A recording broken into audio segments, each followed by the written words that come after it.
That was for sync. Hey, what's going on, guys? Andrew DeLeo here, 3D VFX artist, and I was fortunate enough to go back out to Korea once again to VFX supervise for another K-pop video, Ate That by Young Posse. Another K-pop video directed by Ben Proulx, best in the game. This was a super exciting concept that came with a lot of challenges, and it was an exciting project for me because it was all inspired by Grand Theft Auto, and for better or for worse, most of my work is perpetually doomed to look like a video game. But anyways, I want to do a full CGI breakdown, very in-depth, just to kind of go over with you guys what was going through me and Ben's mind on the post side, and also shout out to Michael Reed, an artist that we work with out in LA, who did a lot of the models for this video, and really did help a lot. So thank you, Michael, for your help. One of the cool things about this project is pretty much the whole project was done with Unreal Engine and Blender, which are two totally free 3D programs. How cool is that? That you can go download right now and start messing around with. So yeah, let's get into this thing, shall we? So right off the bat, this Hollywood sign shot, just as an example, nanite meshes from Quixel. I used the foliage tool in Unreal Engine, which is awesome to kind of like paint on and scatter all that foliage that you see, the greenery on the ground and the shrubbery. We did a little bit of chromatic aberration and halation to really tie this thing in and give it a look. You can see we got Graffiti Park in there. Ben, the director, wanted a bunch of palm trees, and he asked for the plane, which he kind of wanted to like get Barbie vibes right off the bat, and also, of course, like go with the GTA flow. But this was just a static tripod shot, and we actually moved the camera in Unreal Engine to kind of give the effect that it was driving. So we just moved it along one axis and put the car on top of it, which Ben did in post. Shout out Ben and Jerry. Shout out Jerry. Thank you for trusting not only Ben, but all of us with this vision. We really just wanted to create an environment that had a strong essence of Venice Beach. If it wasn't a one-to-one, we wanted it to be as close as possible, kind of this gamified version of Venice Beach. Yeah, Muscle Beach with Arnold Schwarzenegger. And there was only one model available online that I could buy, and I wasn't going to model him from scratch. And unfortunately, there were no textures, so I had to go in Substance Painter, program where you paint on the textures and actually texture him myself just to get this one quick shot. He was also like posed like that, so he wasn't in T pose or A pose, so I had to literally just like rig it as is and like give him a little tiny little subtle animation movement to give the effect that he was flexing and turning his head and all that good stuff. This hydraulic shot was actually pretty straightforward. I referenced this video on YouTube where this guy was showing off like his hydraulics on his old car, and I reconstructed that and had it just basically under the car moving on a pivot. And then for the car's actual motion, I used the cinematic car rig from the Unreal Marketplace. It's really cool because you basically drop in the car and you drop in the tires, and you can set all your offsets and make it follow a path or whatever. So you'll see a lot of that in this video. A lot of control over the motion of the vehicle using that cinematic car rig. You see details too, like these cars are kind of moving. There's like a vibration multiplier that's like giving them roll vibration and tilt vibration, and it's all manually keyframed. The Massive Donuts restaurant was another Michael Reed model. He crushed that. That statue of Massive Man too, that was actually a scan, a 3D scan that I took of Massive Man's head, and we basically put that onto a like chubby boy model and kind of made it look like a statue. This GTA style shot was actually done in two parts, and it was one of the hardest shots on set. Yeah. Like it's too hard. It's too hard. 이렇게 한번 연습 한번 우리 해볼까? 약간 이런 거. Freeze and then swing. So this is going to be like where we need to end. We had to run that back so many times because you really want the transition point to feel completely seamless. The cool part about the girls interacting with Massive Man is we actually shot Massive Man here in the United States, and we shot them in Korea. So we had to like do our best, me and Ben, to line up the shots and try to like keep continuity with the angles and the lighting, and that was a lot of fun. The animation of the pipes coming under the car, that was literally just brute force animating the pipes to move under the car. There was no special rig. Like, I totally just took the pipes and animated them to pop out under the car and had the car do like a little bump to kind of accentuate that the pipes were, popping out underneath it.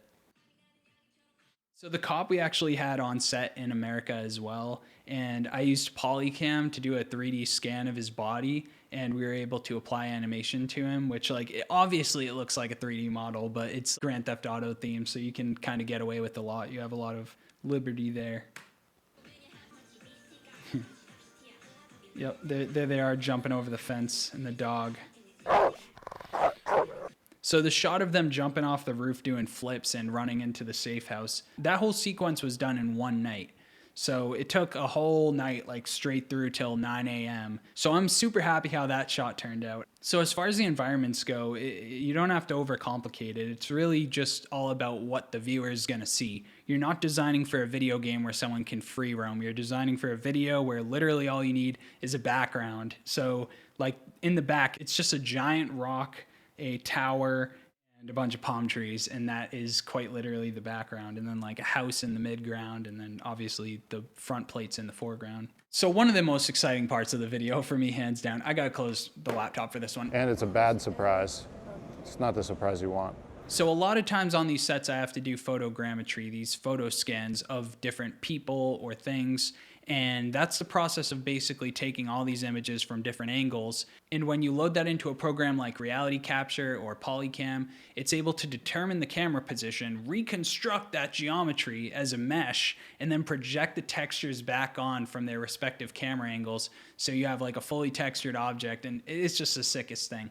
So I found this place out in Korea, this amazing professional facility called Mirror, and this company Replica helped us make these 3D models out of the girls that were like these Grand Theft Auto type characters, and it was just the coolest thing. And then I took those models, because they had like 20 million vertices per model, and simplified them and then got them rigged so we could actually just animate them into the scene and kind of do whatever we want with them. And we used a parkour animation set from ActorCore to make this process go by quick. When we're doing these videos, we usually only have like a month to a month and a half to get it done. So to meet the deadline, we need to use a bunch of assets from online repositories like CG Trader, TurboSquid, Sketchfab, all that good stuff. And also leaning on things like Cargo by Kitbash 3D for all those environmental assets that we can use to build a world in an environment that's convincing for the viewer. The outfit change shot was actually just different models of the same girl in different outfits doing the exact same animation and just putting a keyframe to hide it when it switches over. So one goes invisible and the next one shows up, and it just matches perfectly. And that's the easiest way to do it. Tell me a better way. Tell me a better way, and maybe I'll look into it.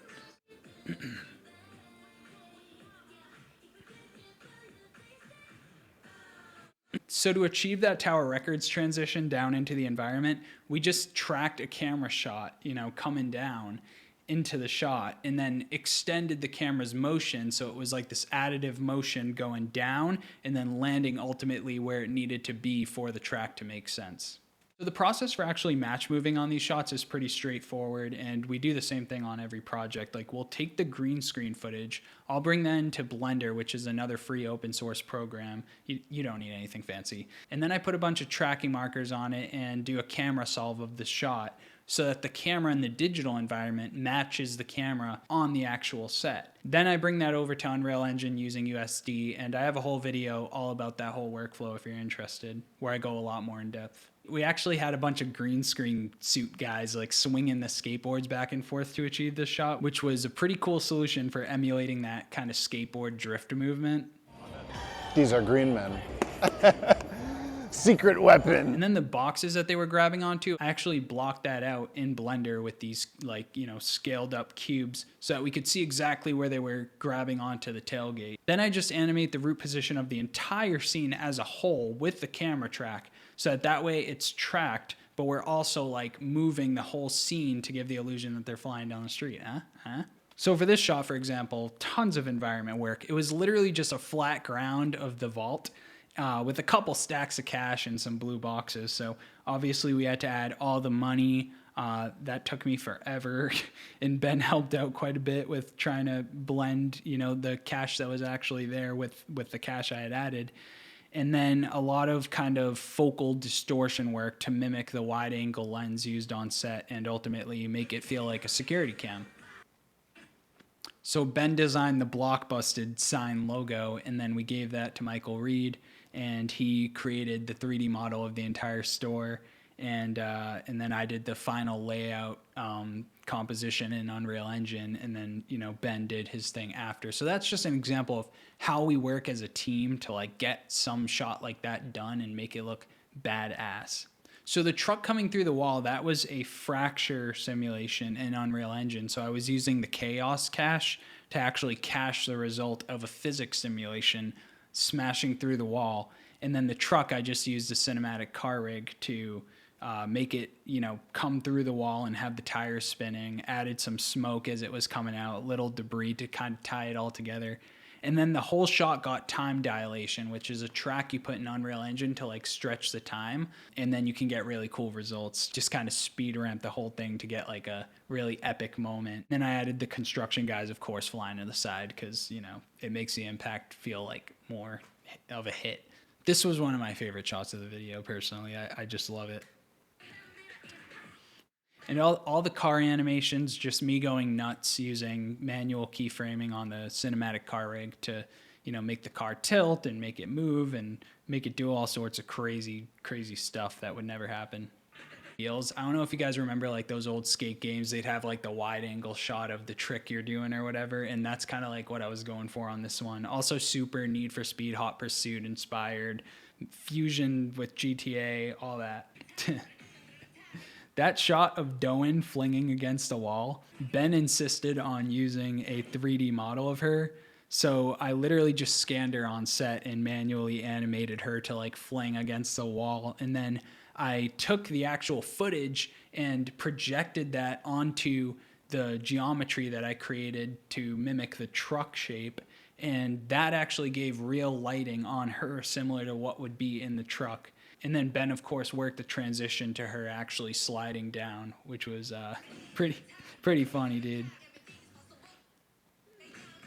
So this character change is another one of my favorite shots. The camera comes up from the truck and moves over, and it's actually 3D digital doubles of the girls that it's coming back down to, and they're on a digital motorcycle. And as the camera's coming down, and just when it's about to break perspective, it switches to the girls in the real shot with the camera then, of course, moving back to emulate that they're flying through the air, even though it was a completely static shot. And then I actually like used the motion of the wheels because I had lined the bike up perfectly with the shot, and we were able to get realistic motion blur since they didn't actually jump off a ramp IRL. So this like just a camera just moving across the trees slowly and then putting them on top of that. That's all it is. And then Ben set up the shot so that it was shot in slow-mo with wind blowing through the girl's hair using, like leaf blowers, and then putting their mouths, which they were saying the words real time, onto that to give the effect that, they're singing real time, but there's this flowy hair and then the background's tracking, the backplate's going slow to like, it's ridiculous. It's a Kanye West inspired thing. The landing shot is exactly the same. Camera's just tracking down and going ba-ba, and then we line up the wheels of the digital motorcycle, hide the rest of the bike so that Ben's able to comp on those wheels and give the effect that they're impacting with the ground.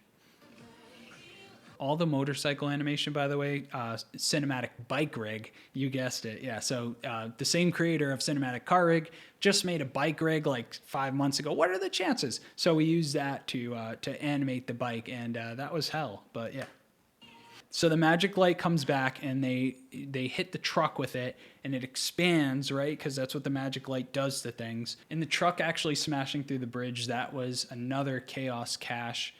Just using the Niagara system in Unreal Engine and using the fracture tool to break the bridge where I wanted it to, and then doing a physics simulation of a giant ball just smashing through the whole thing. So, and I don't know, I think it came out kind of sick, to be honest. And then the same deal here, just more particle effects and, falling debris that was part of the original cache that I used, and then creative framing of the camera to make it look like, the bridge had collapsed. So the jungle cul-de-sac scene, this was actually inspired by the movie Training Day, where they pull up to the jungle in Compton.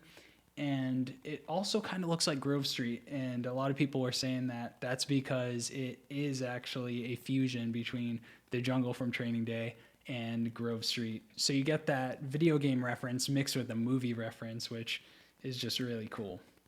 For the cars spinning, I used the cinematic car rig blueprint to rig the cars, and then I had them just orbit around a pond. So they were parented to a pond attached to it, and that would spin, and I just went from like 0 to like, 10,000 degrees rotation, and it just would spin forever.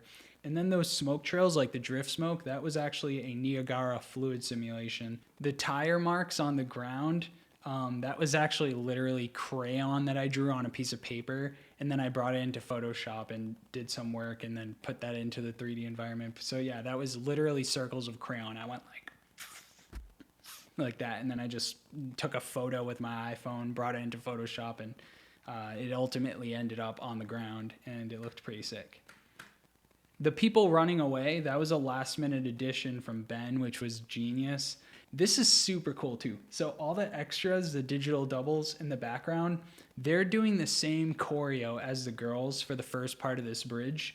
And I was able to accomplish that thanks to an app called Move One, which is it uses artificial intelligence or whatever to take a video that you record up to like 60 seconds or whatever and convert that into an FBX animation, which I was then able to import into Unreal and retarget to all the digital doubles. So super sick, dude. They're all doing the same dance. It's such a vibe. Same deal with the truck. It's just spinning around that same pond. Super simple. No real animation required there other than like the drifting action of the vehicles. We put Sunye's 3D model into the driver's seat of the YPS truck too, which was a nice touch. So this last scene's, this has to be one of my favorite little environments, even though it's such a small room. This is the one scene that I actually rendered in Blender Cycles as opposed to Unreal Engine, and it's because we did the whole video in Unreal Engine, which was great because it's a game engine, so it looks like GTA. But I wanted to kind of give more of like a photorealistic, path-traced feeling to this, less of that like video game ray tracing.